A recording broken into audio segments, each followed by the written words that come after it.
Welcome to BitBoy Crypto. The best way is... If you became a millionaire, would you keep working? You know? I want to tell you guys something. What's going on right now is California's trying to figure out about crypto. My name is Ben. Welcome to BitBoy Crypto, home of the BitSquad, the largest and greatest crypto community in all the interwebs. No channel works harder to keep you in the know about crypto. My name is Ben. It is time every day, 11:30 a.m. Eastern Standard Time. Exactly on time today, as always. Today is Tuesday, December the 27th. It is 68 degrees. Wow. It's 1 degree below spicy. That's what they say. Guys, we're going to be talking about a lot of different stuff today. We're going to be talking about Mark Cuban, going after, I think it was Bill Maher, maybe. We've got talking about Fidelity getting into NFTs. Wow, is that Fidelity or infidelity? I don't know. We'll have to find out. Speaking of infidelity, XRP decoupling? We'll have to find out. Guys, we got Kelly on today. Kelly will be coming back on today to do some TA. You guys remember I set a short yesterday. Do you remember that, TJ? Were you here when I did that? I was here. Let's see where it's at right now. Let's check out my short here. I don't think the price is...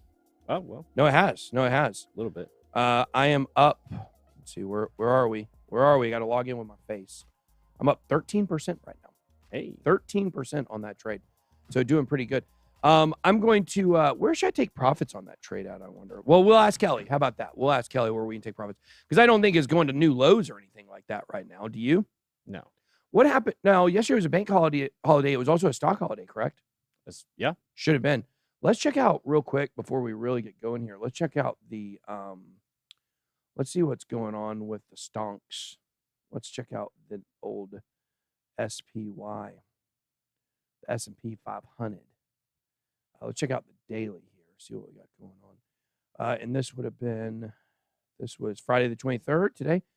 You said you were expecting a little pump today. Basically, we got nothing but sideways action. So, yep. I mean, that's not, if you were kind of expecting maybe a pump and we get sideways action, that's not really good. You know, it means we're probably going to. So, you know the meme where the guy's like talking about jumping out a window, you know? Do you know that one? Yeah. Yeah. Oh, I'm not gonna do it, you know?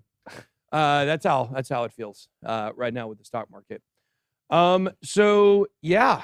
And guys, don't forget, obviously we have our book here. Don't forget to check out Catching Up to Crypto. I want to show you guys something. We have something new here. Something new. Come down here. We have some of our locations squared away now.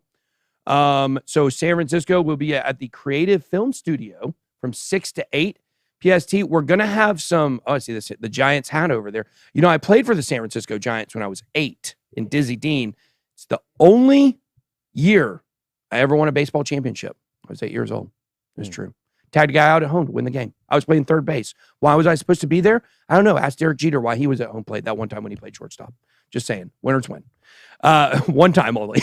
Only one time in my whole career we won. But anyways, I digress here.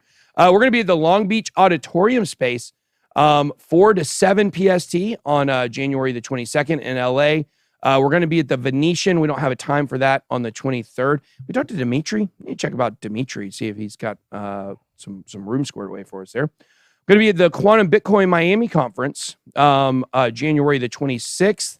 We got to get a time for that. That will be at the conference. If you buy the book, you'll be able to get a free pass to the conference that evening to be able to come in to go to the meetup. Urban Contemporary Art Gallery. Well, that sounds fancy in Austin. And then we'll be at the historic DuPont Sanctuary in DC on February 5th. If you pray to paint or Jeff Gordon, this is where you go.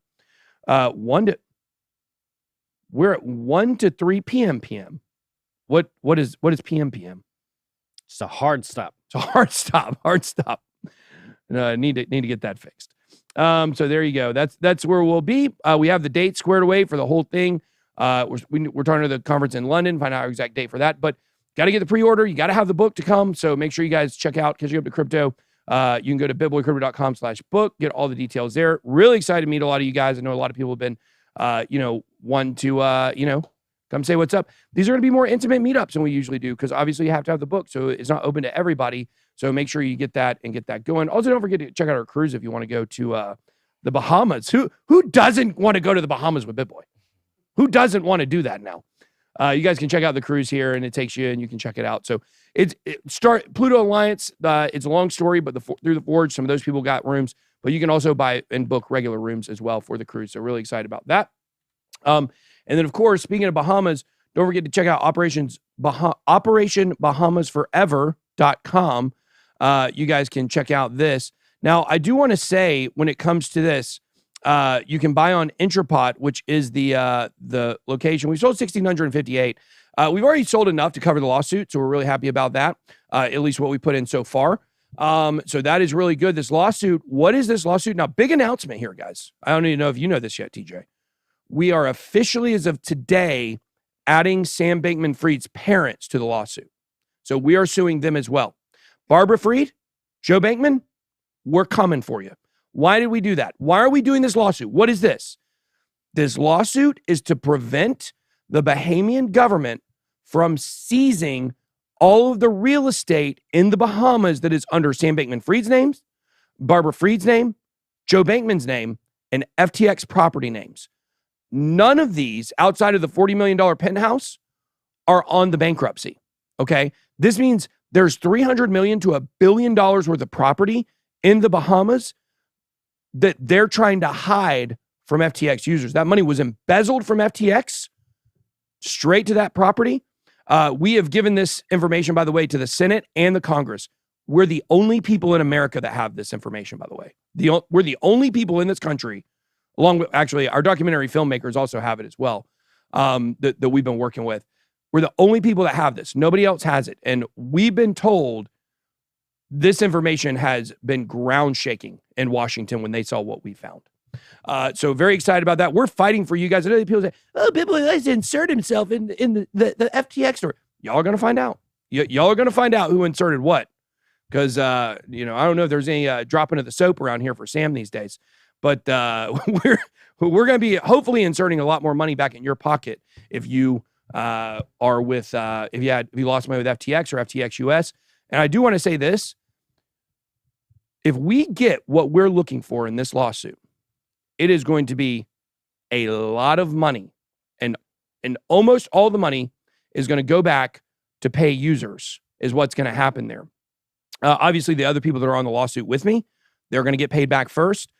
We have some other things that we want to do in order to stop this kind of thing from happening again, which we'll talk about down the road.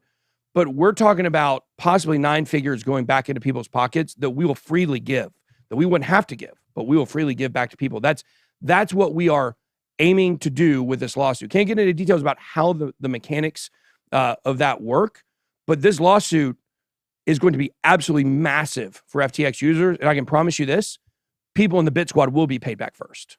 Assuredly. Every single person in the BitSquad that lost with FTX, if this lawsuit goes through, we should be able to make you 100% whole. That's the hope. I can't promise, I can't guarantee. We may lose, but that's the goal of this. So if you're interested in supporting this lawsuit, that's why we have this ICP NFT project. All the proceeds, 75% goes to us, 25% goes to the artist, Guido Val. And then from that, any money left over after this lawsuit is completely done goes into our political action committee. So if you guys go check out OperationsBitBoyBahamaForever.com, you can click on buy Intrapot, and you guys can see here 1,658 have sold. Like I said, we have enough to cover what we put into the lawsuit so far, which is really good news. But this is not, I want people to really understand, you're not buying this NFT for, by the way, it's like $10, okay? $10. You're not buying this NFT because you think it's going to be worth $700 down the road, okay? You're buying this NFT to support what we're doing to try to get people paid back. That's the goal of this. I don't want anybody to be confused. We said that from the beginning. We have people that were buying these and we're making $1 profit on them and then selling them, and the floor was going down on the resale marketplace. There's 0 artist royalties on the secondary sales, by the way. Why? Because this is not a money grab. This is about us trying to support FTX users. So there you go. Ben, when do you start researching upcoming projects again soon? We have a video today on Near Protocol as well. So Sounds good, Ben, but it just doesn't ever work out. SBF will walk his parents too. Nothing will happen. Nothing will make positive change. You are 100% wrong, sir. You're 100% wrong. SBF is getting closer to life than nothing. I promise that. He's not walking away from this unscathed. There are some things that have been set up for him to have an easier time while he's out. But listen, Caroline and Gary Wong are getting 3 to 6 year plea deals. Plea deals. That means that they've pled to lesser charges to get 3 to 6 years to turn on Sam. And I saw these people putting this stuff out. 100 indictments are going to come out and Sam's going to turn on every... Guys, go look at my thread I posted on Twitter yesterday. There's not that many people involved in this. If you think the politicians are in on this, you are so clueless to what is really going on the ground in this story that it's not even funny. Let me go to this thread I posted yesterday on Twitter, by the way. Don't forget to check out our Twitter. We're at 1 million followers. We're almost halfway to 1.1. So here is the thread. There, look at this post. How's it doing? Oh, pretty good, 823. This is the McDonald's I worked at when I was 15. There you go. Let's see here. Oh, McGruber. Here's McGruber. I'm never going to refer to this guy as anything other than McGruber. We've got McGruber here basically wanting to be boyfriends with Gary Gensler here. Gary Gensler's so great. That's the Bitcoin maximalists. The Bitcoin maximalists are some of them, not all of them, some of them are such sellouts. They're willing to praise a fraud, Gary Gensler. They're willing to praise a fraud, an incompetent at best, at worst, extreme corrupt criminal, okay? Because they think Ethereum may be a security one day. Shut the front door. I told him he'd have a better, he'd make a better use of his time trying to create a bomb with a paperclip and a piece of gum. But here's the thread. Are the Clintons involved in FTX and or SBF? And I go through this entire thread and I explain, and this is the litmus test, guys. I want people to think about this. Let's keep in mind, none of the politicians on either side knew FTX was insolvent or a fraud when they took the money. Don't believe me? Let's try a simple litmus test. Number one, do you believe that you know more than the average politician about crypto and exchanges? I would assume almost the answer of that to everyone that's watching this is yes. Who in this audience feels like they don't know more than politicians about crypto? Be very surprised, especially in a bear market. Number two, did you know FTX was insolvent before November? No. No one did, basically. Maybe a small handful of people in the world knew, okay? The answer to that question should be yes, and then it should be no. So that begs, how could you expect politicians who are clueless about crypto to know where the money was coming from? You shouldn't. They understand the money was greasing the wheels for Sam to lobby and to regulate. That's normal in politics. That's what was going on, guys. If you want to read further into this and believe that these politicians were on the inside, guys, this was a sloppy organization from the very beginning. The fact this blew up overnight, that's how you know high-level politicians were not, or former politicians were not involved in this. This would have never happened. Mistakes like this do not get made. I referred to Joe and Barb here as this was sloppy from the start all the way through the end. This was money and power motivated. It's a case of third-tier political wannabe sycophants trying to level up, but Joe and Barb simply aren't the professionals that they thought that they were. And I stick by all that 100%. Do politicians have knowledge on anything? That's a great question. So yeah, some do. SBF was an amateur strategist, gave peanuts to Republicans to look balanced. I agree with that. Everything was strategic and opportune. So there you go. Okay. All right. Let's move to the markets real quick. Take a quick look at this, then we'll bring Kelly on. Right now, we have the market cap coming in at $809 billion. Of course, you can see the numbers there. 25.2 billion. So up a little bit on volume. That's really sad. Bitcoin dominance, 39.9%. Rejected again at 40%. Are we about to see Bitcoin move down maybe to the lower 16,000s? Okay. And see the Bitcoin dominance level drop with it. It just can't get above that 40% range. ETH dominance, 18.3%. And for 15.5 Paraguays, you can send an ETH transaction. Bitcoin coming in at 16,794. Ethereum at 12.12, down $5. BNB at 245. XRP up today, 3.14%. So pretty good there. Let's see. Terra Luna, Quant, Filecoin, all over 5%. Ethereum POW. Golly. Is this a new Ethereum Classic? Basically, yeah. Yeah, that's ridiculous. Okay, let's check out for the week. We got Terra Luna up 31% from nothing. That's great. Look, it's almost a fraction. It's almost a fraction of a penny. Congratulations, Terra Luna. Helium up 12.8%. Litecoin up 8% today. Casper. Now, I wonder about this Casper pump. Because now, look, I like Casper. I think I think it's a decent project. I'm not going to say I'm sold out on Casper. I mean, we're not invested in Casper at the moment. But I do think it's got some potential. I wonder if this is up because Masari put out a report that Casper is a great project. Could be. I mean, a lot of people follow that report. And it begs the question, why is it that influencers are constantly held to the standard of, when we did a Casper video, I want you guys to understand this. When we did a Casper video, price did not budge a bit, and people were accusing us of trying to pump the price because we did an informational video on a project that was not sponsored and we don't even hold. But yet, Ryan Selkis, which I like Ryan, I don't want to say anything bad about Ryan. I'm not saying he's doing anything wrong, but I just want to know why the double standard. Why is it that the written crypto media / newsletter / CoinDesk / Cointelegraph / the block Solana or Alameda owned, why is it they get held to a different standard than we do? And I just don't understand why. Where's all the outrage that if they talk about Casper, it's totally okay, but if we do a video, it's a big problem. And I just don't understand the double standard, and I'll continue to hold people accountable on that. All right, let's see. Ben isn't looking at Lunasea probably there will be a push to get it to $1 in the next bull run. Guys, if you invest in Luna, you're an idiot. I'm sorry. If you saw what happened with Luna and you still invest in it, you're low IQ. You're not going to make it in this space. That's what I'll say. There's no way it's going to get to $1. It's soured forever. That's like the BitConnect people saying BitConnect was still alive a year after it collapsed, right? Guys, it's just not. Look, and I had somebody said something yesterday about Solana, and we're gonna bring Kelly on here in 1 minute. Somebody said something about Solana because you guys know I've been very critical of Solana. Yeah, Solana. Yeah.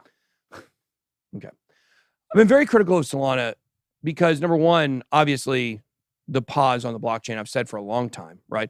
We were very bullish on Solana in the early days, but the pausing got out of control, and we started saying this is never going to compete with Ethereum, right? So I made a point yesterday. He said, well, look, I know you're saying Solana is dead, but I'm a trader. I have a diverse portfolio. I'm going in at $11 and it's fine. There's nothing wrong with that strategy. I believe it probably is going closer to $3 than to $11. It is probably what I'll say. $5 might be a decent entry point, but you're looking at prospects. It's not going to reach all-time highs again. I don't think Solana will ever get triple digits again. So sure, if it goes down to $5 and it goes up to $30, okay, great. You made a 6X. That's a big return. That's bigger than you're going to find on the stock market, right? 6X, huge. But would that money be better served putting it in something else? That's the question you have to ask yourself. Well, and the downside risk, too. Is there other things that have just as much upside potential with much less downside potential? Like you 100%. All right. So llama. Okay. That's so llama. That's like when you spit at somebody. When somebody spits at you, say, that's so llama. What's up, Kelly?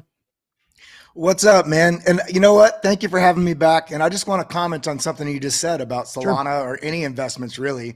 One of the things that we forget about when we're investing in any asset, whether it's crypto or traditional markets, if you look at anybody that's, endeavored to make it profitably over a long period of time, it's large in part because they had healthy diversification between different assets. Yeah. So if you are gonna invest in Solana, you got that in my head now. If you are gonna invest in Solana, go ahead, do it. But it should be something that's making up probably less than 2% of your portfolio. Yeah. Make it be something very small. Maybe something happens there. But really, that begs the question to how do you pick good investments when you're investing in anything? Number one, before you even look at TA, like we're about to in a second, is you want to look at the fundamental analysis of that project. And the problem with Solana, or more specifically Luna or FTX, I mean, I still had FTX, I don't know why, on on my watch list, and Yeah. I was just laughing when I'd see it pump 15%. I'm like, who is in there trying to ride this? There's no fundamental there's no fundamental positive in having that as an investment. You want to put $10 in it,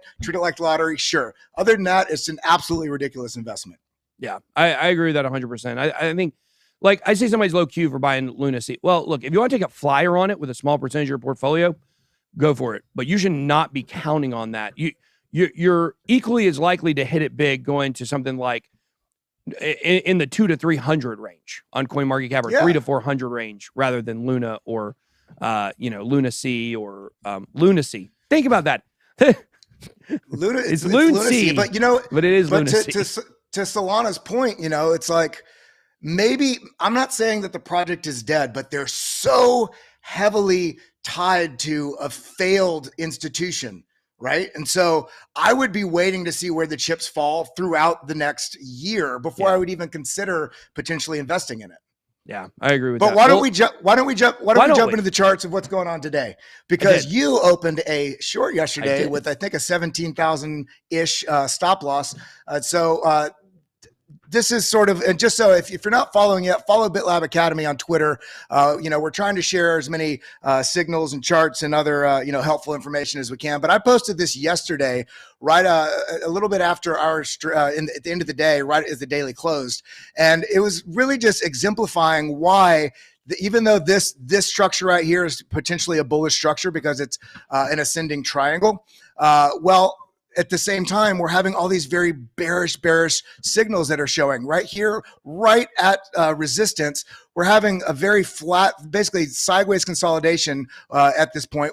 Look at this volume, it's just dropped off a cliff. So this alone would already signal to me I'd be looking for a short, or at least to close out my longs. Now, if you were at a short, you can also see right here, what did I say this was yesterday, this BitLab Relative Extrema? When you're seeing these bars outside of this yellow cloud right here, this is essentially saying this is way far out of the norms. The bulls are way out of the extreme in this position, and very likely, because this is on top, that this is going to slingshot back to the bottom back to the downside, and that's exactly what happened. Looking at the chart here, and I actually did mark out some ladder out points for your short, but looking at the chart, this is what I'm looking for levels to the upside and the downside. And just very, very simple TA. If you're new to TA, if you're new to charting, anybody out there watching, really the first step you want to do is just figure out what kind of trend we're in. We're in a downtrend. We went over the larger time frames yesterday. I'm going to go over starting with the daily and break it smaller and smaller time frames.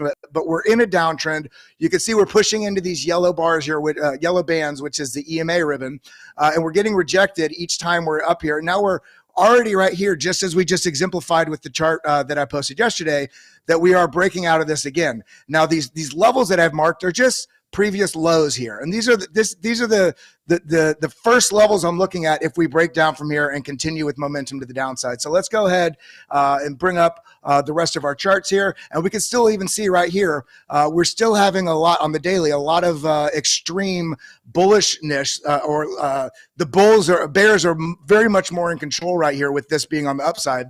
So let's break this down to the 4 hour. Now, looking at this on the 4 hour, we can see this broke down. I think you took your short somewhere right about 16.8 or 16.9, if I'm not mistaken. Is that correct? Well, yes, it was 16.830. Well, 16.827.5. Yeah, so I mean, with the bearish signals, that was a great short because it's also right at resistance. And now, if we I'm going to go to an even smaller time frame here so we can see. I'm actually going to go down to the 24-minute. We did what is known as, basically confirming a signal, which is price breaking out of this structure, which it broke out here. It came up and it tried to retest. The bulls are saying, hey, no, I don't want it to go down. I'm going to try to push up. But then because we're in a downtrend, we're getting rejected right at this EMA band. We couldn't even get back to this previous trend line right here. And now we're coming down. Now the question is this level right here, are we going to break this? If this level is broken right here, then what I'd really be looking for, and just so you know, what I would do if I was you, and this is not financial advice, your stop loss is no, stop, Kelly. Stop, Kelly. You can give me financial advice. I'll give you financial commentation, and you can take it however you will. But what I would do is, and this is where people don't make consistent profits. Yeah. They take a short, and then as it drops, they don't ever move their stop loss. So once you're in profit, move your stop loss somewhere to where no matter what, you're going to be in profit. And for me, I would do it somewhere around this level here, because we're already retested this. So my stop loss, if I was in your short, would be about at this level right here. Now, if this doesn't touch, which is then what you'd be I can't doing, see it. What is the level? What's the number? It's right about 16.820. Okay. All right. Because this already tried to test this down. Now, currently right here, this where is my brush? This level right here, it hasn't made a lower low right here. If this doesn't break and it does push back up, then the bulls are actually starting to win this battle if it does push back up and get to this level. So I would be closing out my position at that point.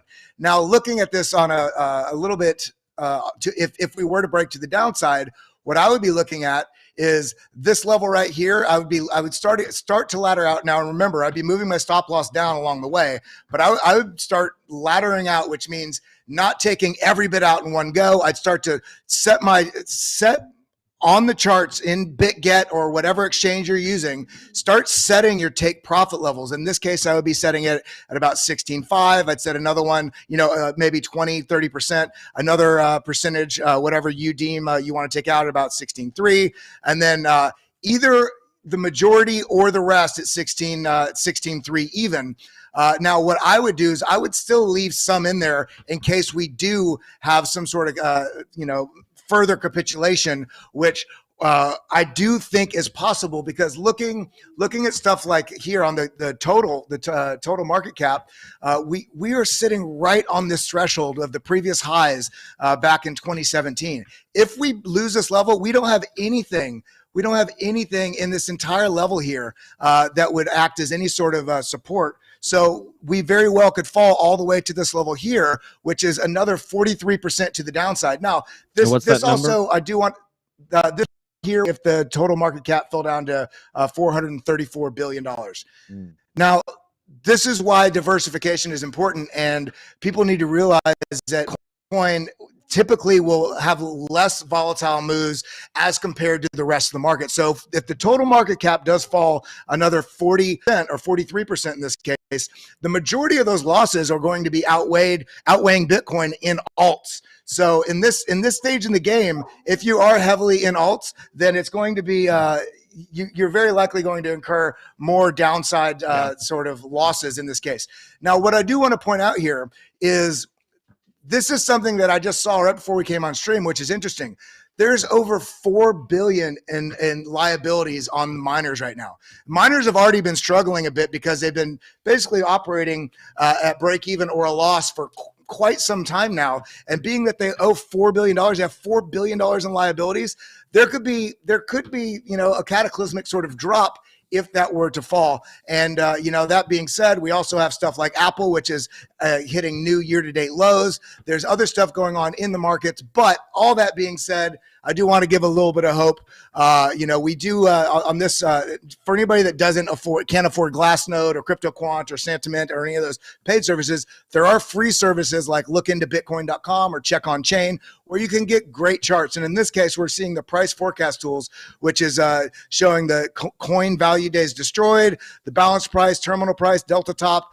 In this case, we're looking at the bottoms, and you can see anytime we get in these regions has proven to be excellent opportunities to the upside. Now, one of the things I do want to point out about this, while this does show historically bullish setup, we're also in a time where Bitcoin is facing very different economic headwinds than it has in the past. So while this does look like it is at a bottom, there is potential that we could drop further. And this balance price, when I pulled it up earlier, is down in the 14K levels. So if we're back here, let's go back to the daily or the 3-day.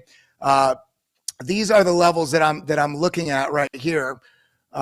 If we do drop from here, the levels I'm looking at are 16,000, 15,4, and 14,7. If this level's lost right here, this level, then we are going to very likely push down to the 12 to 13.5 range, which we've spoken about quite a bit on this channel. Yeah, I think I think you're dead on here, and I hope it doesn't happen. I don't want it to happen. I know. Look, you got the people out there. They're like, I want Bitcoin to go to $1,000. I can buy a lot. Like, no, I don't. I want to see it go back up at all times. That's kind of my bias. But, you know, I've just pulled up the Pi cycle top indicator. I noticed something kind of interesting here. If you want to pull this up, TJ. And Kelly, thank you much. Kelly, we'll catch you later, bud. All right, man. Thank you so much for having me back on. And hey, happy holidays to everybody. Remember to step out of the charts and hug your family once in a while. That's right. I can't wait to hug you. All right. Thanks, Kelly. Yeah. So there we go. Kelly, someone said, yeah, Kelly does work for me. You're correct. Kelly is part of the BitBoy crypto team now. He has been for a while. How long has he worked for us? 3 months? Kelly's been here a hot minute. Time flies. I always get mixed up. I mess up estimating this all the time. I'll say 3 months, like, no, dude, I've been here 9 months. And then if I say, 4 months, no matter what, like I just got here last week. You're like, oh, dang, Yeah. 1 day with you seems like a year with everybody else. I think it's around 3 months. Yeah. I thought TJ had worked here for a year. His first day he worked here. I was like, dang. But I pulled up the Pi cycle top indicator. I noticed something kind of interesting here. If you go here to where like the widest point is for the bear market, it's about here. The price was sitting at $12,888, and that is the 350 moving day average, and then the 111 moving day average was 4,300. So about 1/3. If you go to where we're at right now with it, you see it's $57,000 is the 350 day MA, and then the 111 is 18,758, almost exactly 1/3, right? So pretty interesting when you look back here at these widest points. Let's see where the widest point here was. Probably about right there. Once again, very similar there. These moving day averages don't get split up much further than this. And I think when you look at a lot of the indicators here, the top bottom indicators, they're showing the bottom. They're showing the bottom, guys. Now, if we have the bottom fall out of the stock market, we have a macroeconomic black swan, we certainly can see Bitcoin move further. But according to the Bitcoin cycles, we're right exactly where we should be. We should start heading up slowly but surely. You got a whole year to accumulate, in my opinion. Eric Zamora, hey, man, I follow you on Twitter, and here you can teach people how to convert Atom to Osmosis for staking. Is it worth it? Where do I buy the ICP NFT? Put the Operation Bahama, double check it, make sure it's right. OperationBahamasForever.com. Yeah. Double check that, and then put that in the chat there. What do you think about the? It's a pretty specific audience that would want that video. It is. Now, this is what I'll say is that we are going to be doing those kinds of tutorials. Yeah. We are going to be doing those kinds of tutorials in the BitLab Academy. Correct? Yes. Yeah. Basically, by the time our BitLab Academy is done, anything you want to know how to do in crypto on any chain, we're going to show you how to do it. So it's going to take a long time to get there, but we believe that we are going to have the foremost academy in all of crypto. And that's not it. Rand's Academy is good. There's some other people that have good Ivan ones. has a great academy. Who does? Ivan. Is Ivan still doing that? Yeah, I think so. It's more development focused. It's more like programming languages and such. BitBoy Crypto, can we do a poll? Who would you like most to hut? No, we're not doing that poll. We're not doing that poll. No. If it's anybody but me, there's some heads rolling around here. So y'all don't want that. Y'all don't want Frank to leave because y'all like him better than me, do you? No. Just saying. I think Frank would win. We'll save that for Valentine's Day. Yeah, we'll do that on Valentine's Day. I like it. Okay. All right. Moving on here. And here you go. There's the ICP NFT. Let's see here. Bitcoin price could keep fighting near 17K. What could spark upside break? You know what? Let's do this. Let's go to Bitcoin here. Let's go to BTC. Go to crypto. Okay. I want to go back. Let's go to the weekly chart here. Let's go to the weekly, and let's go back to 2019. I want to check out how long we were at the bottom for here. Basically, how long we were moving sideways. I think we're like halfway through it, approximately. Look how sideways this chart was. It was unbelievable during this time. And then we finally started moving back up. This would be equivalent to us well, gosh, it went all the way back up to 10K. If it went back up to 10K after the bottom, now it did spike up higher than that. That was in June. That'd be 6 months. 6 months to get back up to this range. And then it hovered around 6, 7. If it went down to 32, 6, 15, this would be equivalent to Bitcoin hovering back around 30. I don't think it's going to hover around 30. I think it's going to hover between 20 and 25 probably. Yeah, I mean, 28. There's a very high level of volume around 28. So Okay. I've been saying 20 to 28. So that could would be be the very high, I would stretch to 30. But I mean, maybe the fact that it feels so hard to get back there, that's a bullish thing, really. Well, yeah, and you can see it right there with the volume, right? Look at how the high volume nodes that Frank's always talking about is right there. That's causing that resistance. And then once it got above that, it jumped straight up to where the next volume gap was. So from the bottom, it was 15 weeks of sideways action. So let's apply that to today and see where we're at. 15 weeks of sideways action. Man, it feels like I'm going on a roller coaster ride. A little, doesn't it? Getting a little dizzy. Adventure through Candyland. We would be about a third of the way. Nope. From the bottom, we would be 1, 2, 3, 4, 5, 6. Counting this week, we would be 6 weeks into this sideways action at this point. So we would have 9 weeks left. What is not? Look, if you shill Gamers Coin here one more time, we will remove you from the chat. Okay. We don't put up with this super, you got me 40 rupees. That's probably, 39 cents. Okay. You're not paying 39 cents to show your stupid coin on my chat. So take that for what it's worth. Let's see what that would be here. So let's just do this forward. So if this, we're going 15 weeks here. That would put us at March 6th. March 6th would be the last week. That means the middle of March, we would see things start going back up. And that would be kind of equivalent to probably if we had to, return back up to higher numbers. Let's say we got back to 40K or something, which I do expect. I want people to know, I do expect one big pump during this year. I don't know when it'll be. One big bull trap, maybe back up to 40K, maybe back up to 48K, where it hit last year or earlier this year, around the Bitcoin conference. That would get so many people. Like if it pumped up that high, people would be piling back in. Oh man, piling back in like crazy. Oh, what an idiot I am. Jim Cramer told me never to buy crypto again. Here I am. It's 48K. Let me jump back in. So here's, these are real timelines based on history. What's interesting is that could line up very, very well with the Fed. Like if the Fed does some small raises in Q1 and then backs off by like March, April, Q2 of next year and says they're not going to do any more raises, that could line up really well with that timeline as well. It could. Very interesting. You're seeing a lot of macroeconomic people saying, Q2 2023 is when they expect things to start to see some relief. Yeah. And then you look at March could be the end of the XRP case as well. That's the end of March. So I think a lot of bullish stuff could be happening, guys. I'm starting to feel the end of the XRP case very similar to how I feel with that Bitcoin ETF. Like it's just, I don't know. Well, what about this scenario? Every time they say it, it never comes and it just gets moved again. What about this scenario? Same XRP wins the case outright, and then the SEC appeals it to the Supreme Court. Yeah, wouldn't surprise me one bit. That would be awful. That's why I've really kind of turned on it. That Johnny Crypto of the Good Morning Crypto Show, love that guy. He's really cool. He was the one that brought this up to me for the first time. I hadn't really thought about it.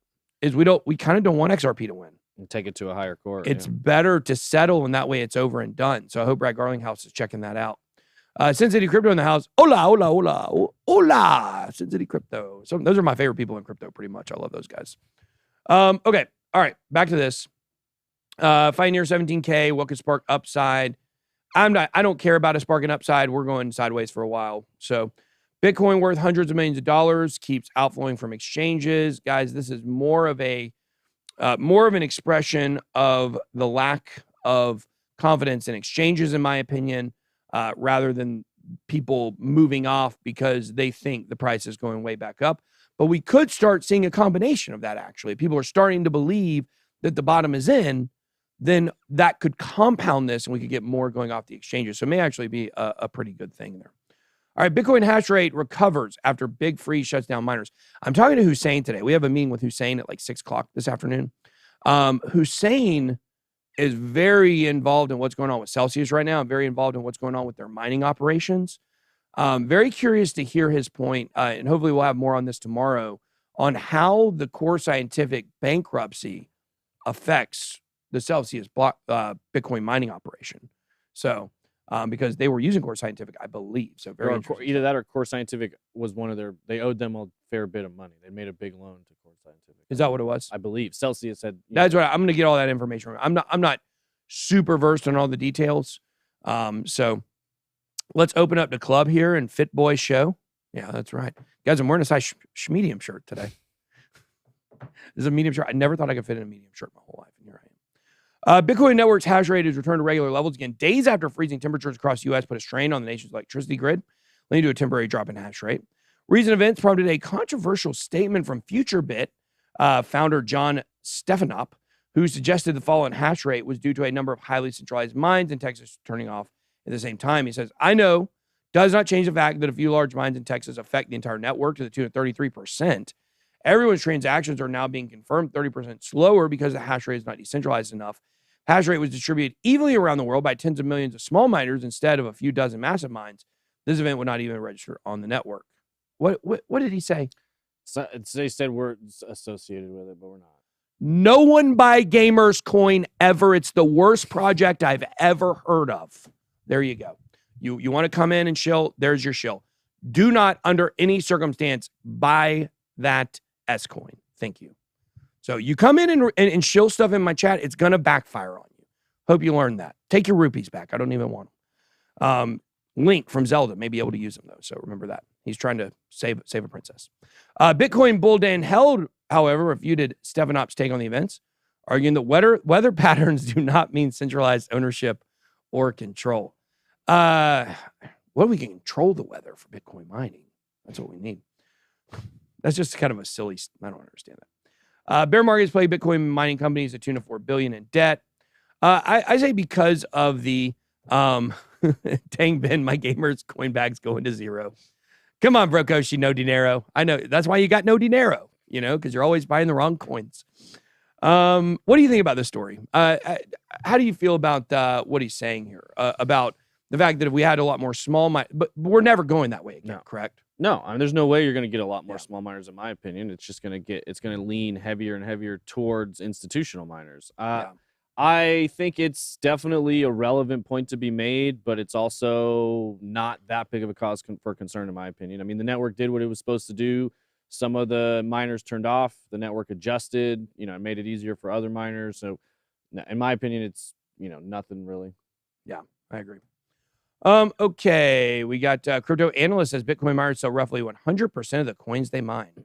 Yeah, that's not true at all. Well, this is an interesting today. It's like from today, okay. Right? Well, no, like a lot of the big money projects that are funded with VC capital, they have to sell to cover profits and all that kind of stuff. The older mining operations, you would see a lot more people holding those coins, obviously, because they believed in the network. How? We're going to talk about this a little bit more on the basement show. Really? Yeah. How do these companies, centralized mining companies, relate to the mining pools? What do you mean? Well, you got the mining pools, your F2 miners, we would know, Ant Pool. I can't remember the names of the other ones, but there's like 10 major ones, whatever it is. How does that relate to the companies? Like when the companies are all part of the mining pools too, right? Yes, generally. Yeah, so I wonder which portions of them. Let's see if we can look that up real quick. Hash rate by mining pool. This is a comfy couch. Sounds really weird as I'm typing this out. TJ's car? Yeah, all right. You like it better than the Lambo? Yeah. Did you see the Lambo? It's sitting out there right now, sir. Lambo's too hard to get in and out. Too low. Yeah, whatever. If I can get in it, anybody can. We got to get a video of Charles Grant getting in and out of it. Oh, yeah, that'd be funny. He's so huge. He's huge. When you have a football player and you say that man's big, then that's a big man right there. Okay. Foundry USA. I wonder if a lot of these are in there. I wonder if we break this down, if we can. What happens when you click this? You're not going to be able to figure that out. So I want to do a video where I show my chart. My chart's so interesting when you look at the Bitcoin mining rewards. So I'd be very interested to see what part of these pools these are. So anyways, all right. Maybe that's another video for another day. All right. Bitcoin miner Argo blockchain suspends NASDAQ trading pending announcement. They're about to go bankrupt. They're about to go bankrupt, right? Yeah. That's what that's got to be. Or maybe they're getting acquired. Or they've worked out a deal. Yeah. Basically, they were about to go bankrupt. They're making a big announcement, and we'll see. It's tomorrow, I believe. Yeah. Today's Tuesday. Tomorrow, it's Wednesday. Yeah. Today is Tuesday.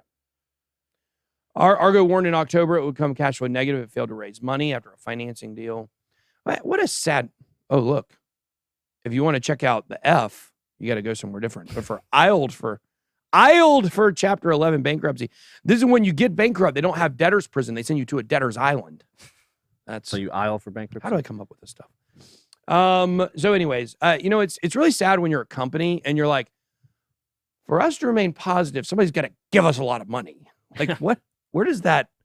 How do we get here in society where that's where we're at? I don't understand it. So, do you believe it was FTX dumping the Bitcoin price in early 2021 and not F2 pool like originally thought? No, F2 pool was definitely dumping the price. We have the evidence of that. But I don't know. Looking back now, do you really kill them over it? No, right. They're dumping it around 45,000. I mean, now, they could have made a lot more. Look, that's why. Yeah. Well, I guess it's a pool, not a. Those guys are still in business. They're not going bankrupt right now. Exactly. It's a pool. It can't go bankrupt. Okay. Mark Cuban's bold statement about Bitcoin and gold investors. How about this? What do you say? What does this say? Cryptopolitan? Lemon Tube. No, Hudson's the scooter guy. We do have somebody here who rides a scooter. We do. It's not We me. do. It's Hudson. Jasmine also used to have a scooter. That's right. Yeah. And then our boyfriend had the DeLorean. Yeah. And Allie almost ran over it one day, I think, if I remember correctly. That's happened to a few people here. Allie's a little aggressive on the road. She can't be as aggressive as me on the road. You're aggressive on the road as well. You're actually more aggressive than I am in certain situations, which is very shocking. Certain situations. Yeah. Different type of aggressive. It is. I'm very calm. Like I would never honk the horn, never react to anybody else. No road rage. No.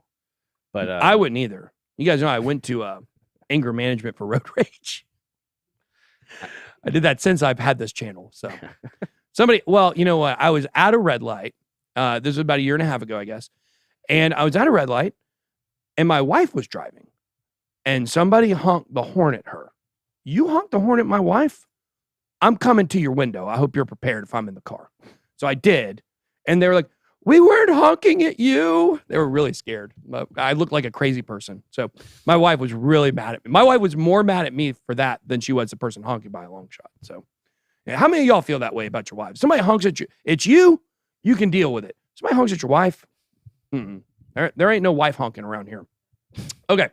Provocative statements that Cuban made regarding Bitcoin and gold were made during a wide-ranging interview on an upcoming edition of comedian Bill Maher's Club Random podcast. The host of the podcast continued, let's see, according to Maher, he has a strong dislike for Bitcoin. He's more optimistic about the value of gold, like any good boomer is. Dallas Mavericks owner says, if you have gold, you're dumb as shiznizzle. That's funny. He said, no, but it's not a hedge against anything, right? What it is the stored value, and you don't own the physical gold, do you? Gold is a stored value, and so is Bitcoin. Cuban says that a person who owns gold does not truly own the gold bar. Rather, all they own is a digital transaction representing the ownership of gold. The billionaire cautioned that if everything went to hell in a handbasket and a person possessed a gold bar, someone could either beat them to death or murder them and steal the gold bar from them. Traumatic. Morbid. Wow. I feel sorry for the person that tries to kill me for my private keys because I don't have them. I don't own any crypto on my phone or on my own possession. It's all owned by the company. So I'm going to be like, I don't have it. And it's going to be the case where they just beat me to death. Right. And I'm just going to be, no, I really don't have it. They think you're going to break sure, it you some stupid point. mother chucker. Like I can see it happening right now. Okay. All right. Let's see. Still bullish on Bitcoin and crypto. I've got several of these shoes. I don't know why they're trying to sell me more. I guess that's why. Cuban is a long-standing crypto bull and said in the past he would accept the meme token Dogecoin as a way of payment for Mavericks tickets. However, the price of Dogecoin has dropped by 56% during the sell-off that occurred this year. What was the coin that they accepted for season tickets first? Do you remember? The first thing they accepted for season tickets? Yeah. It was something random. It was something totally random. It was so random. It was. No, it was. I know what it is. Was it Verge? Nope. Cyber miles. Really? It was cyber. It was an airline mile. I almost deal? guarantee it. Yeah. Let's see. Dallas Mavericks. I do remember them doing airline miles. Cyber miles. I think that's it. Let's see. If I pull this out, none of y'all can beat me on crypto history. Just so y'all know, I want to do a game show. Are y'all interested in this? It's a game show called Win BitBoy's Money, like Win Ben Stein's money, and you come challenge me on crypto trivia and try to win my money. That's a fun. See if people like that. Yeah. Dallas Mavericks to accept. This is what day is this? Dallas Mavericks to accept cryptocurrencies for tickets and merchandise. This is March 8th, 2018. I don't even think I was doing crypto videos at this time. Let's see. Dallas headquartered local marketplace for the selling of goods and services that accepts Cyber Miles tokens. There it is. Boom. How about that? That's some good crypto trivia right there. Let's see if Cyber Miles is even still around. Man, that Mark Cuban, great track record in crypto. Iron Finance, Cyber Miles. Let's see. It's currently ranked number 1,457. Let's check out the all chart on this. Oh, gosh. Okay, let's go to Let's look at March 8th. Yeah, March 8th. 9th. Here it is. The price was at 9.4 cents the day that he announced this. Today, it's at a fifth of a penny. So great job. I'm sure you got a lot of value. Hey, that was a great profit-taking opportunity if you were in Cyber Miles at the time. So there you go. Let's see. Where are we? Boom, boom, ba-dum, boom. The real-life dog behind meme coin Doge is seriously ill. Well, this is sad. Are Sam and Caroline taking care of this dog as well? Very sad. Did you know that dog died? No. Of negligence. No way. Yes. Wow. The dog was just with Caroline like a month ago. Jeez. Yeah, very sad. Caboso, much more sad if the dog died than any of those people involved there. Caboso, the Shiba Inu dog behind the face of Dogecoin, is in a dangerous position. Oh my God. Sad. This hurts my heart very much. This is so sad. Mascot of the two top meme coins. He's blind in one eye. Yeah. You know, my Miko, my little Chihuahua, he's blind in one eye as well. Belle scratched him in the eyeball when she was a puppy. Ouch. The news brought an outpouring of support. One Twitter user sending well wishes, offered to fully cover expenses needed to make sure she gets the best treatment. I'm gonna cry. This is so sad. I don't want to. We're moving on. I'm done with that story. We wish the dog the most. I don't want to cry on stage here. Okay. I don't want to cry on my apple crate. We had somebody come in today and they said, "Oh my gosh, you really are normal sized." Yeah, I am. I'm not short, guys. Russia's largest bank issued gold-backed digital financial assets. Russia's largest bank, Sber, formerly known as Sberbank, reported the first issue of gold-backed digital financial assets. Bank considers DFA to be a great alternative to investments and de-dollarization. That's a new word. Have you heard this word before? No. De-dollarization. So there you go. I'm not really that concerned about the story. The voice of layer ones is needed in Washington. Interesting. Who knows? Maybe I'll become that. Industry leader Layer 1 blockchain, stay tuned, must collaborate on policy engagement, delivering a uniform message of regulatory clarity is needed beyond Bitcoin and Ethereum. It's almost like somebody has a bill that's going to be doing this. The policy environment for crypto in 2022 began full steam ahead. The industry has grown significantly. Institutional adoption was growing by leaps and bounds, and policymakers had taken notice.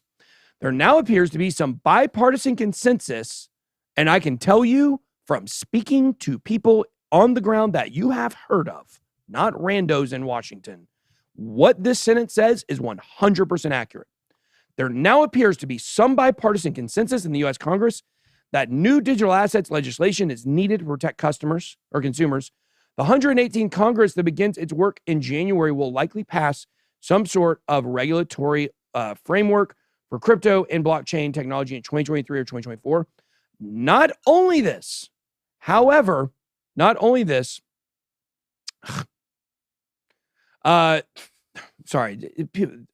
some people in this chat, they're just so stupid. We love most people in the chat. We love like 99% of y'all, but some of y'all are just so dumb.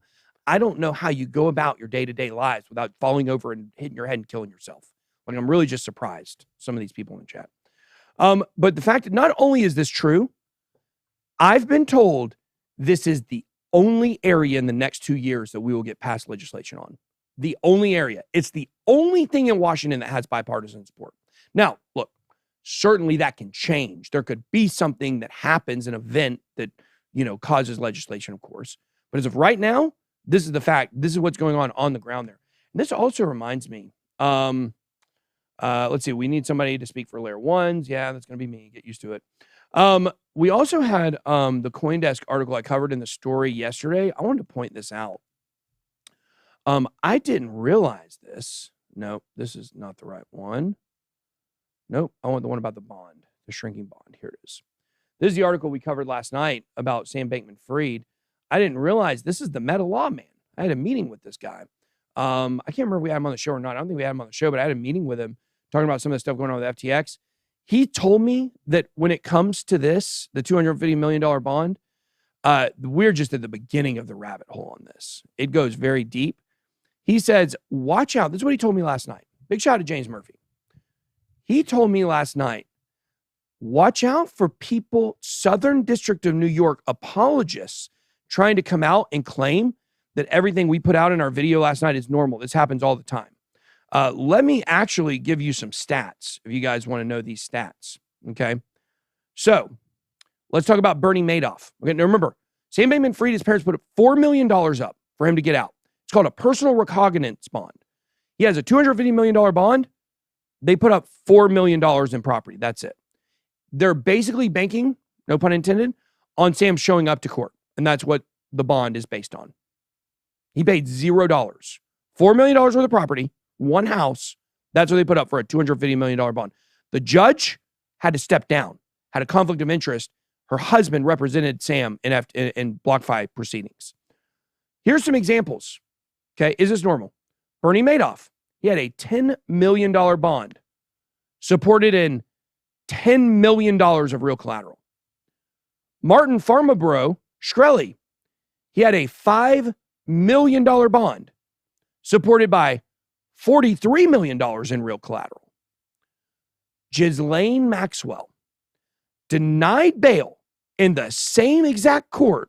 Prosecutors argued she was too big of a flight risk for any bail deal in any amount, so she spent the entire time in federal detention awaiting trial. There you go. 3 examples, the 3 most high-profile examples in that court of late in terms of financial crimes. All of them had to put up real money or got denied bail. Sam Bankman-Fried. This supports what I believe is that they're setting him up. I think this is an entire setup. I actually don't think that, in my personal opinion, okay, he doesn't have friends, guys. I don't think they've done this because they're letting him off easy. I think, number one, I think he's got $236 million in his Bitcoin address that I think they know about, that they can get, maybe they have access to. Maybe the lawyers have that private key, something like that, and they could take it if he runs. However, I think they've set him up. They're monitoring all of his electronics, and they're waiting to see if he starts accessing money that are off the books that they don't know he has. That's what I think. I think they're trying to find the money. I think it's a money trail thing. So want to know what y'all's opinions are on that. So there we go. Privacy in crypto will likely lead tech policy under split Congress. As hope for passing ambitious antitrust reforms dwindle, is exactly what I just told you about. Only spot where we'll see this in the future. As far as legislation in the next 2 years. Nexo writes, open letter to vaults creditors, presents final proposal. Now we know that this didn't go through, I believe, as of yesterday. Shortly after Vault founder and CEO Darshan Bathija sent an email to the firm's creditors yesterday saying the potential Nexo deal has been called off. Nexo sent an open letter to Vault's creditors that it is not over yet. In its open letter, Nexo claims that the fund management option isn't good for creditors. The letter reads, Vault's creditors, please read this carefully. While Nexo is proposing a fixed income arrangement between Nexo and Vault's creditors, in which it is Nexo's responsibility to generate the loan revenue in order to pay the fixed interest it owes to the creditors. On the other hand, Creditors will assume the full risk of assigning their remaining assets to a fund manager to pursue returns and charge fund management fees in the process.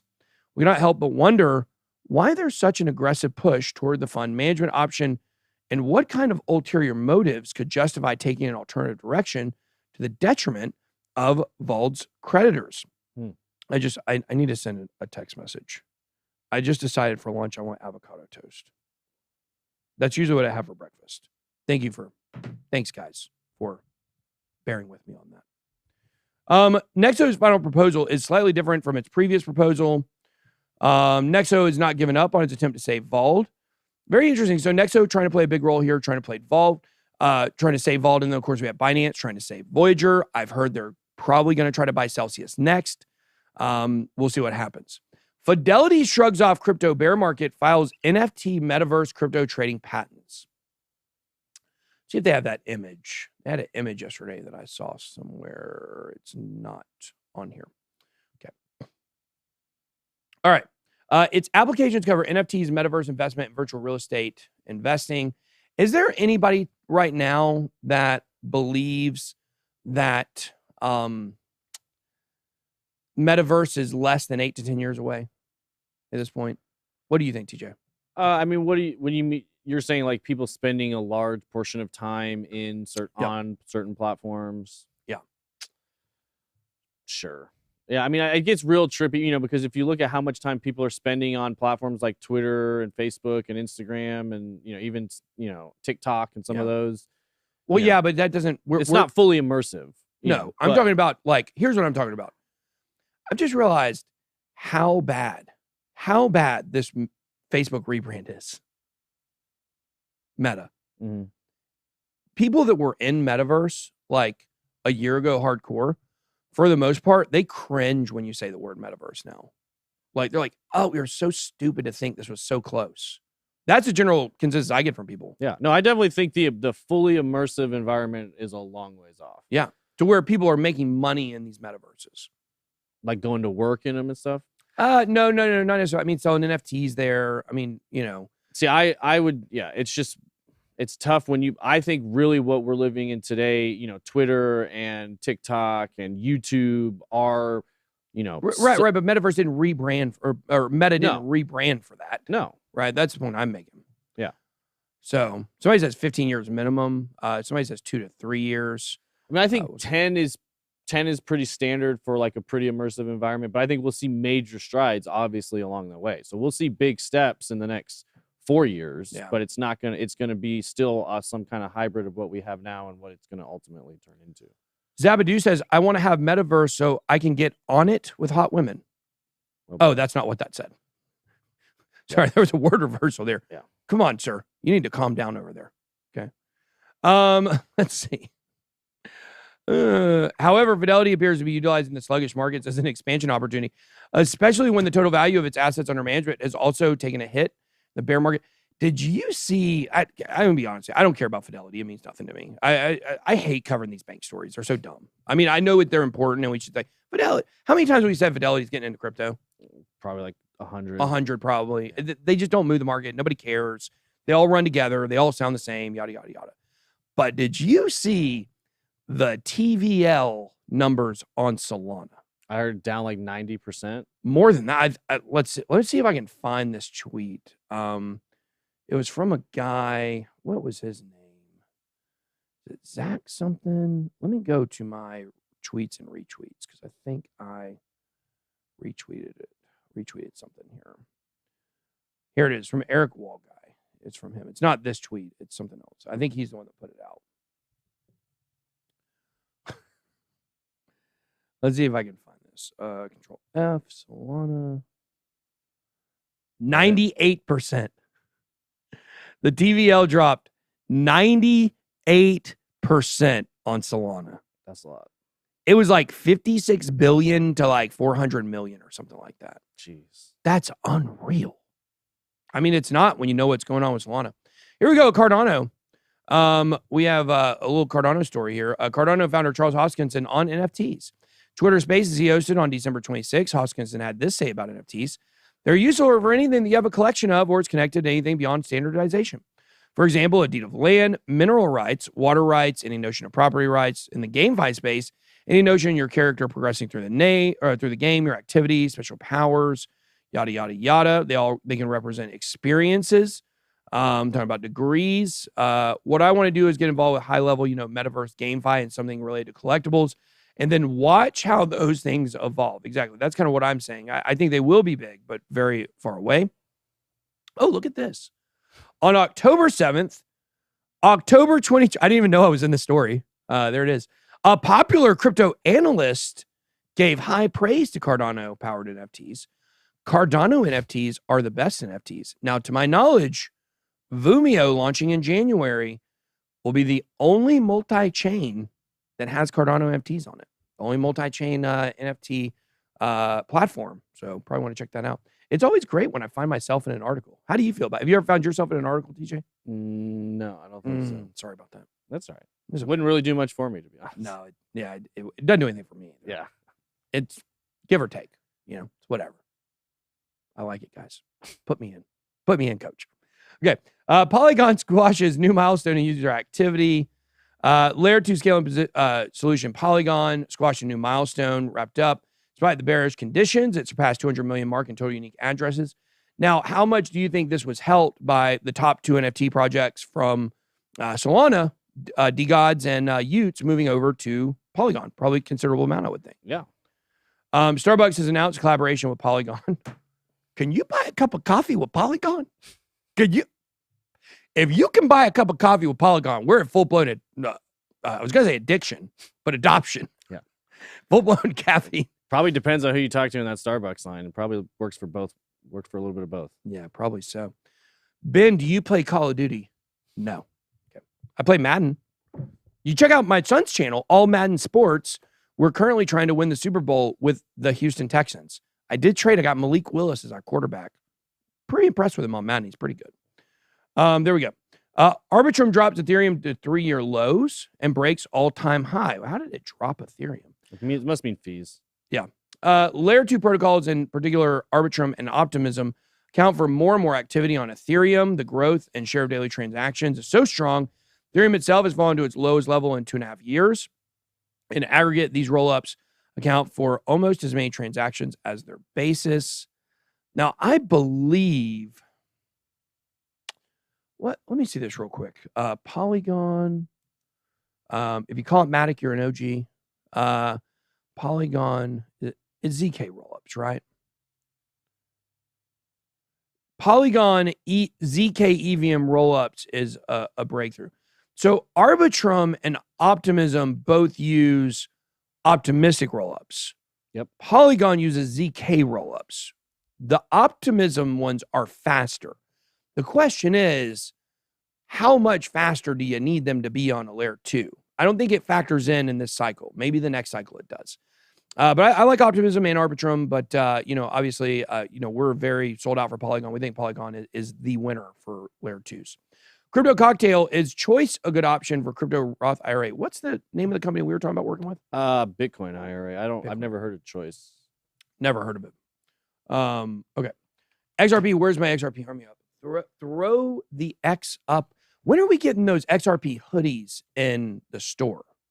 Great question. We need that ASAP. We would sell a zillion of those. Those XRP hoodies are freaking tight. They are way better than the Binance hoodies. Can I call CZ out for a minute? Look, everybody's been giving this Binance FUD, and I've really stayed out of it because I really think Binance is, I think they're a good company. I think they're generally a good player in the space. I won't speak about anything they've done in the past. I don't know for sure. But Binance, I think they're solvent. I think they're strong. Don't keep your money on there. Don't clip that and then it goes down. Don't keep your money on there unless you're actively trading. But here's what I would say. What I would say is there does need to be Binance FUD on that Binance hoodie. That Binance hoodie is not a real hoodie, CZ. It's got no pockets. Guys, how are you supposed to keep your ledger in your hoodie with no pockets? Can you put a poll up? Is a hoodie with no pockets a hoodie? That's what I want to know. And let's screenshot this at the end because I know what the answer is going to be. Who wants it? It's a sweatshirt with a hood. It's not a hoodie, CZ. Let's get that fixed. Somebody clip this, put it on Twitter, make it go viral. Let's get freaking pockets in the Binance hoodie. Our XRP hoodie, by the way, it's got pockets. So there you go. Scroll up a little bit on the chat for a second. Oh, I remember the super chat. What's your take on Ripple's relationship with the WEF? You know what? I'm going to put out a video on that this week. Actually, I want to put out a video. What am I talking about? A video where I give my thoughts on that. I think that'll be good. XRP decouples from top crypto. Trading volume spikes by 120%. Could we be seeing movement right now in the case? Maybe. XRP has turned out to be the top choice among the rest of crypto. If Gary Gensler gets removed from office, does the price of Ripple skyrocket? I don't think so. You don't think so? I mean, not if the, you mean if You think it'll go up 20 or 30%? if the case is still ongoing? Yeah. I think the case has to end for it to really have the major impact. Well, yeah, for it to double, but I think it could go up 20, 30% if Gary Gensler steps down. Maybe. Okay, we'll have to see. A hoodie with no pockets is a pullover. I like that. I agree with that. Whale Stats report XRP has landed on the top 10 list of tokens used by the top 102,000 BSC whales by trading volume in the last 24 hours. Earlier, Ripple announced it has now officially launched the cross-border payments in Malaysia. This move has come amid facing a legal battle against the U.S. SEC. Ripple has become a 40% stakeholder in Tranglo. Firm also settles transactions using ODL, which you will have to use the XRP token to settle in. And I got the answer to a question. I was on a Twitter space last week. And what someone was going over the products with Ripple, and I corrected. I said, well, you know, I mean, the guy had his homework. He knew what the products were, but they changed. You no longer have X Current. You no longer have X Rapid. You no longer have X Via. A kangaroo in design. Interesting. You now have ODL and RippleNet. Those are the two products that they offer now. Now, I wondered, we've been told that you have to settle with XRP token. That's rolling out in stages. So some countries, if you have ODL, you already have to settle. Other countries are getting phased in over time. So that's what's going on there. All right. And we have this story here. XRP could jump on the investor wish list, and these holders can be accredited. BitBoy Gone Gangsta says, throw your hood up. Wah, wah, wah. Yeah, if y'all didn't know, I done been gangsta. I don't know if y'all know that about me. Go back to my earlier days. As per Whale Stats, a popular Twitter account that posts updates related to whale activity, recently pointed out XRP was among the top 10 cryptos in terms of trading volume among the top 500 BSC whales. We got a lot of BSC whales that follow the channel here. And see, that said BSC. Yeah, did you say you're changing it, or they're changing it? I think so. Additionally, XRP failed to gain interest from the derivatives market as Binance funding rate remained relatively low. Nonetheless, XRP's market value to retail realized investors ratio went up lately, which provided the much really needed relief rally. All good in the hood then. Well, how? Speaking of gangsta. XRP originally made it to the list of top 10 DeFi projects. Coming in at number 6, Solana. I just laugh when I see so. Guys, do you really think social activity for Solana is number 2? You really think that? Well, I mean, yeah, think everybody No, talking it's because about they it. got the bots and the propaganda army. Alameda, the entire thing. Well, everybody's talking about the price crashing. I don't think that's talking about that. Thinking about how much we've talked about Solana the last couple of days. Possibly. You might be right. I mean, if you're talking about, so you're saying, I thought they were talking more specifically about things within the DeFi niche of that project. If you're just saying Solana, do they count that? I mean, what is well? Then how is Ethereum not number 1? You think people tweet more about Pancake Swap than they do Ethereum? I don't. And the project's on Pancake Swap. What is I don't social think so. activity? That I would just assume that would mean activity on social media, but So you don't think Bitcoin's number 1 by a long shot? I would think so. Yeah, And you think Ethereum's not even in the top 10 in mentions? I would think it doubt would that. be. Yeah, I doubt that. So, okay. I'm sure we could really go through this article and find out exactly what the deal is with that. What was I going to do? Oh, I was going to look this up. Let me go to CoinMarketCap real quick. You need to start looking for questions. Cyber Miles. Don't invest in Cyber Miles. That's my advice for you guys today. Oh, we dropped again. Let's see my short. the short's probably doing. Yeah, well. let me check my short here. We need to start pulling my shorts up here. I don't know if I like that though. We get the friggin' that douche Daniel from Chart Champions counter trading me again. But it didn't work. You know, remember last year we We okey Counter, doked him one counter, time. counter We trade. counter traded him one time. We crushed it. Okay, let's see here. Where is my trade? BitGet. What is my trade up now? Has it dropped here? No, I still have 12% over here. It dropped on the aggregate, but it's down to 693 over here. Come on, BitGet. Come on, BitGet. Lower. Lower. Keep lower. Oh, I'm up 30%. There it I'm is. up 30% now. Okay, that's pretty good. Just had to refresh the screen. Had to refresh the screen. That's right. Up 30%. I lost 33% on a trade last week, so I'm trying to make that back up here. Okay. He said 16.5 was a good take profit spot. So I'm trying to be patient with these trades. I'm trading on the daily chart. I don't trade on the daily chart because I'm not patient enough. I'm just going to try to be patient, see what happens. I want to move the stop loss, but I don't want to move it so far that it gets hit real quick. Okay. These stories, little known firm with a weird website, was central to the misappropriation of FTX funds. North Dimension, where FTX customers were told to wire money if they wanted to trade on exchange according to a compliant. What? We'll have to look into this story. This story looks super interesting. We'll probably cover this on a video tomorrow.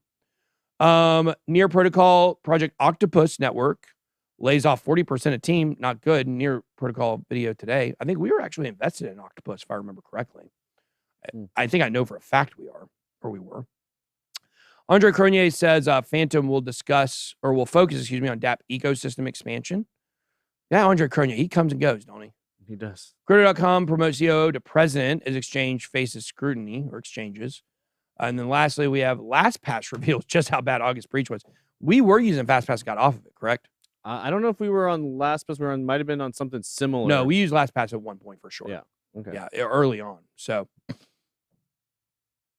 I don't like those. I don't like those password management systems for exactly that reason. Yeah, I don't either.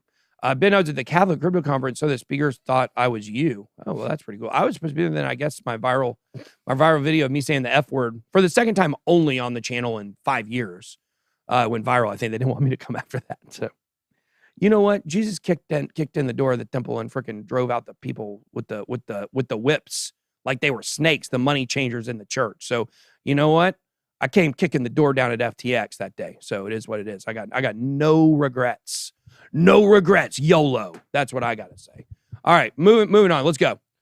No real questions today. No questions around the basement today. We're going to do yeah, we are going to do blockchain basement today, 115. How high is your leverage? Too high. That's what I got to say. Too high. Do as I say, not as I do when it goes to leverage. I'm a degenerate with leverage trading for sure. 100%. Ben, would you do a SHIB overview? Nah, probably not. I don't think so. No regrets. What was the name of that? What was the name of that movie? It's like Meet the Millers. That was it? the one where the guy had the tattoo that said no regrets. I knew it was bringing home the boy. I thought it was something about and I'm good with this. As a hoodie with no pockets, a hoodie. 63% say no. CZ, put some freaking hoodies. Put some freaking pockets on that hoodie. That's all I got. Be blessed. Good boy out.